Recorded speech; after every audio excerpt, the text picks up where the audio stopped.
Hi, this is Pam with ROC Metaphysical. I hope you've seen some of the other videos, but if you haven't, the magazine is called rocmetaphysical.com. It's all one word.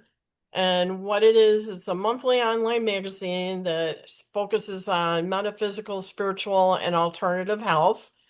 And I have people that write articles from all over the world, and they get posted up at the first of each month. And part of that too is we do book reviews and we get to talk to the authors and find out about their books and hopefully learn a few things and talk to people in interesting parts of the world. My magazine is ROC Metaphysical because I'm in Rochester, New York, and I got lazy and said ROC is the airport name. I'm simple, ROC Metaphysical. So we're going to be talking to Paul today, and it's Weatherstone? Weatherhead. Weatherhead. Okay, very interesting last name. And you are hailing from England? That's right, from West Yorkshire. Oh, okay. And is that near York? Or is that It totally is. Yeah, it's not far from York, so yeah, closest, sort of halfway between Manchester and Leeds, if you're okay? familiar with Because those cities. I'm rewatching Vikings and they they go to York and cause a lot of trouble. Yeah. Uh, It looked very pretty back then. I'm sure it's just as beautiful now.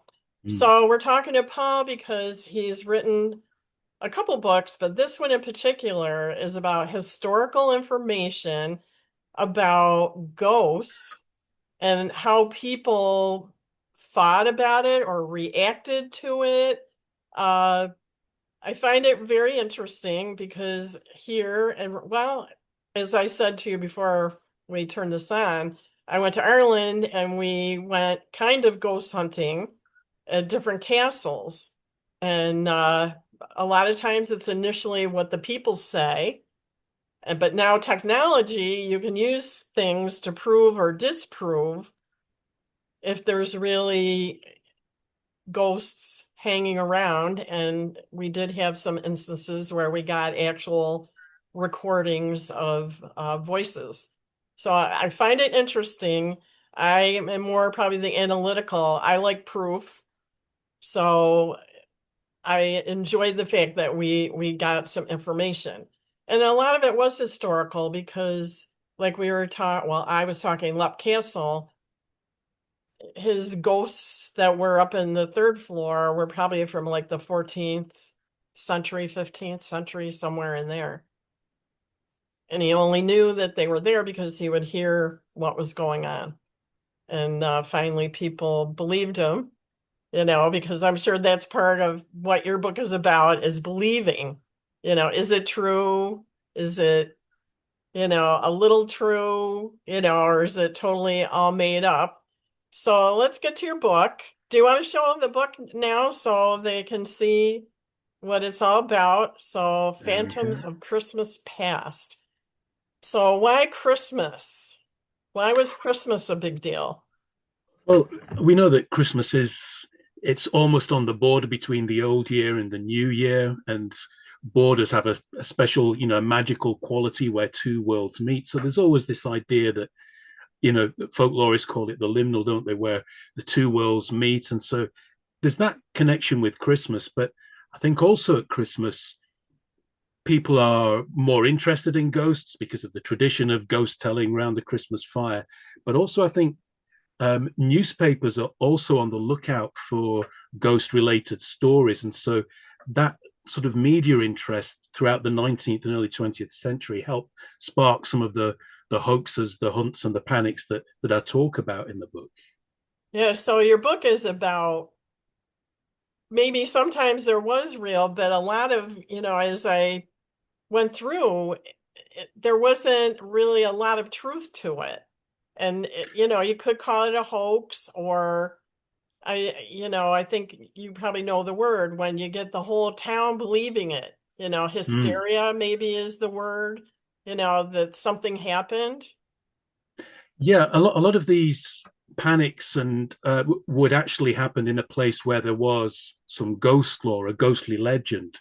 And it might be that that legend inspired someone to dress up as a ghost and hang around in the graveyard at night and jump out and scare people. And so when people started doing that, and then it would start appearing in the newspapers, and then people would read about it and they'd start copying that behavior, hanging around in a scary location, maybe wearing a sheet or luminous paint or a devil mask or something and scaring people. And then as it grew and grew and grew, these panics would spread, and then victims would, people who'd been scared by these ghosts would gain a kind of celebrity, and then people would often start to invent encounters with these urban ghosts. They'd make up saying, someone jumped out on me when I was walking home, just to get the attention. And then on top of that, you might get gangs of vigilantes looking for this ghost hoaxer who was hanging around in the graveyard. And if they caught him, they'd beat him up or dump him in a river or a sewer. So things would get out of hand. Sometimes hundreds, thousands of people would crowd round this location, and they'd have a kind of impromptu Christmas party, hunting for ghosts, pretending to be ghosts, screaming and howling. Sometimes it would be in a graveyard, and the police would lose control, and you get this strange sort of riot going on, which was probably drunk, because they often happened around at Christmas time, and they often happened when the pubs were closed. So it's a strange sort of forgotten part of history where ghost legends and ghost rumors would mix with deliberate ghost hoaxes, and that would often lead to these strange kinds of panics. I mean, when you think about it, if you're walking in a spooky place, a dark alley at night or past a graveyard, and someone jumped out on you and he was wearing a white sheet over his head or a devil mask, even though you knew it's not a ghost, you knew it's someone hoaxing you, you're still going to feel scared. It's still going to be really intimidating because you don't know who he is or what he's doing. So these sort of panics would cause a huge amount of outrage. And it was such a common activity from early 19th century all the way through to the 20s and 30s. And it hasn't really been studied much before. And I just thought these were fascinating lost stories that tell us how people's interesting ghosts, ghostly legends, and people's reaction to ghost hoaxes all mixed together in these strange, chaotic episodes. Well, right, there's probably something to it. I mean, I don't know how big was like one of the towns that had 1,000 people all in this graveyard waiting for something to happen. Was it a large town, large Mm, city? Well, it was the one that you're talking about. I think is the Islington Ghost Riot that happened in 1899. So Islington now it's part of London, but it was perhaps a bit more rural at the end of the 19th century than it would be today. But people would come from outside the town. And the one that you're talking about in Islington, it started when a guy called James Chant wrote a letter to the local newspaper saying that he'd seen a ghost, a white figure in the churchyard on Christmas night, and that he was going to go again the following night to investigate it. And because that letter was printed, just hundreds of people descended on the graveyard hoping to catch a glimpse of the ghost. And because they went after the pubs had closed, they were all a bit drunk, and it became this huge impromptu party. Now, the police suspected that the guy who wrote the letter was actually a pickpocket, and he wanted to get these loads of drunk people in a really small area so that he could weave his way through the crowds and pick their pockets. And supposedly, a few people did come home, without their wallets or without their watches. Well, I mean, it sounds like it's a series of things that Mm. kind of build on each other. Like the guy, maybe he was a pickpocket and, he knew that people would come out and then everybody was like, oh, let's go because there's nothing going on and we might as well bring that flask or, sneak a That's bottle right. out. And the more the police said there's nothing to see here and tried to keep people out, the more people thought, well, there must be something to see here because the police are trying to keep us out. And so these things often would just escalate and escalate. Sometimes they go on for, for days or weeks. Wow. Okay. Yeah. So, I mean, I'd probably be one of the people that would go just because, it's a quiet night in the village, and I can still have a little bit to drink and, socialize with Mm. all my neighbors and And that's it. And people would come and they'd share the gossip that they'd heard about the ghost. They'd share rumors. Talk about their own experiences. So it was a kind of social event. And I think, yeah, I mean, I think like you, I would have gone down as well, just to see what was happening. And people did that a lot in the 19th century anyway. If there was a murder or something, people would go to the area where it was, just because that was the only way you could get some news, really. hmm You might have to wait several days for it to turn up in the newspaper. Right. And then you had the newspaper also kind of, if there's that aspect, like, the news media around here, they're always kind of pushing the story and, making it bigger than it, Mm. kind of embellishing, and because they want to sell papers, and probably back then that was a normal thing. Well, it certainly was. And what would happen is that I guess because it was Christmas, they wanted a ghost story. Often the journalists of the time treated it with utter disdain. How can people be so superstitious? But I don't think they really understood what was happening, because it wasn't people going there just being superstitious. Some were generally really curious, but others just went to have a lark, to meet their friends, talk about ghosts, get drunk, and have a bit of a party. Now, sometimes newspapers did make stories up as a hoax. There's a really nice example where um, it was in 1921, I think it was a newspaper made up a story about King Richard III's ghost appearing to a farmer on his way home on New Year's Eve. And this ghost was sort of the cartoonish image of King Richard III, with a green haze around him and a purple plum coat. And he spoke with this kind of voice like a key in a rusty lock. And he warned the farmer to tell the woodcutters to stop cutting down trees on the hill, which was the site of King Richard III's last battle. Now, the journalists made up this story for a bit of fun, and they admitted it later.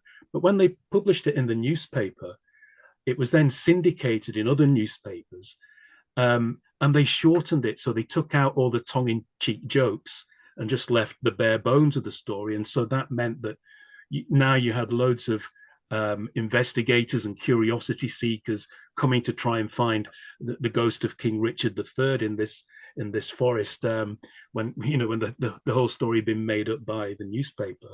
Um, Strangely enough, King Richard III's skeleton was found not very long ago in a car park underneath a parking lot in Leicester, very near where these stories emerged.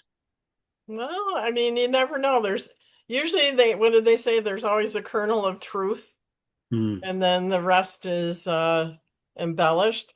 So has there been times when it was real? Like, I mean, I could say I saw a ghost, but I mean, in any of these stories, did they really see something and got, the whole town all in an uproar?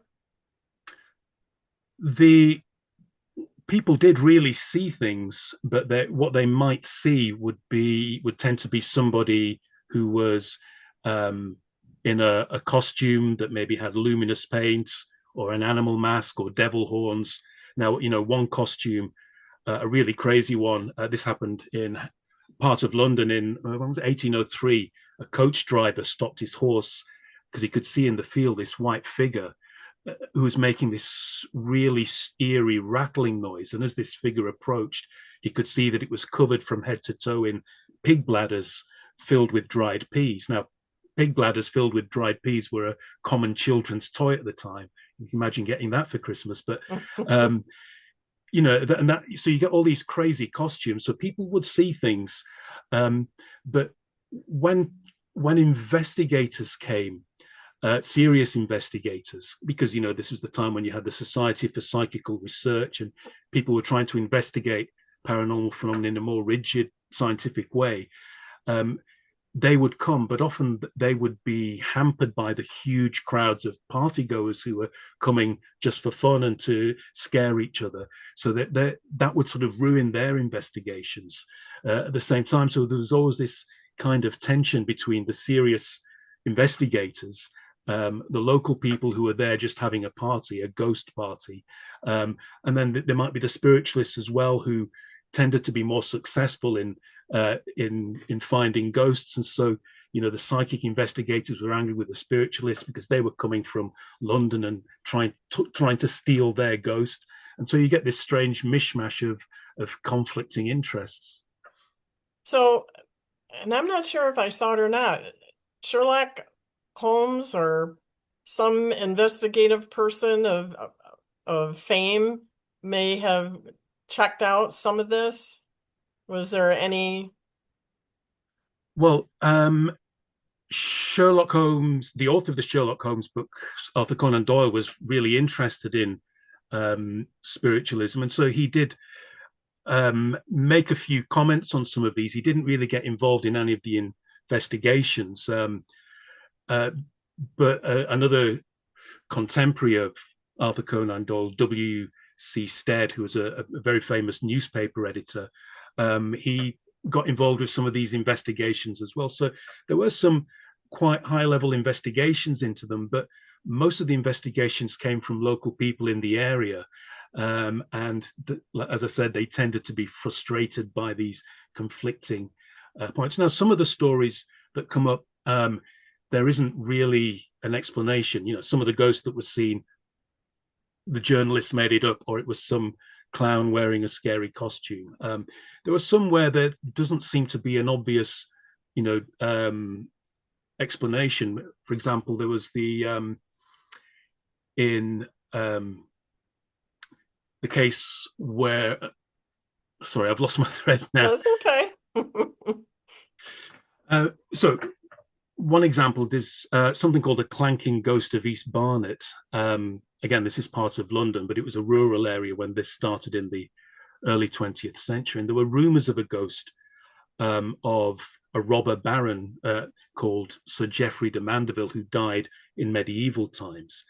And there were rumors that he haunted the area. So there was already these stories. And one night watchman, round about Christmas 1926, saw this strange figure in a red military cloak, but the figure was a skeleton. So it was a skeleton in a cloak. And the thing about this ghost was you could supposedly hear the rattle of his armor. That's why he got the name of the clanking ghost of East Barnet. So there's no obvious, this wasn't somebody standing there hoaxing him. The thing with this, though, is when you start to pull at the threads, sometimes they sort of lead nowhere. So in another newspaper account, the same watchman said that he hadn't seen anything. So you're just left with these rather conflicting accounts. But in the case of the clanking ghost of East Barnet, it became a regular Christmas tradition that every Christmas people would come down in their thousands to go on a public ghost hunt. Because it's Christmas, they weren't going to be very sober. And by New Year's Eve 1926, the newspapers had talked about the ghost of Sir Geoffrey de Mandeville having a girlfriend, a ghost girlfriend, a grey lady who had these beautiful dimples, and she was so beautiful that men from all over the country descended on this part of London hoping to catch a glimpse of them. And of course, people didn't really take it seriously. They were there for the fun, but the psychic investigators, they were taking it seriously, but they started to be concerned that all the crowds were scaring away the ghosts. So instead of the ghosts scaring away the people, you've got the crowds scaring away the ghosts. And this happened every year, getting bigger and bigger in this part of London. The last one seems to have been about 1945. So for decades, you had these huge annual ghost hunts looking for the ghost of this medieval robber baron. Does anybody still do it at Christmas time just because it was done way back when? It would be nice if that tradition continued, but I can't find any examples of it happening after 1945, unfortunately. Well, and so it's pretty funny that the spiritualists were afraid that the ghosts were going to be taken away, or maybe like the ghosts are like, all right, these foolish people, what are they doing? And we're not going to hang around with these drunken sods, right? And Yeah, yeah. we'll come back another day when, it's more quiet or whatever. So, any other good ones that really scared somebody or? Well, there's one um, called the Hammersmith Ghost, which is again another part of London, and this is a really early one that happened in 1803, 1804, and there were rumors of somebody dressing in a scary costume and jumping out on people in this fairly rural part of London. Then it was like a fruit growing area, and rumors spread, and people became terrified, afraid to go out at night.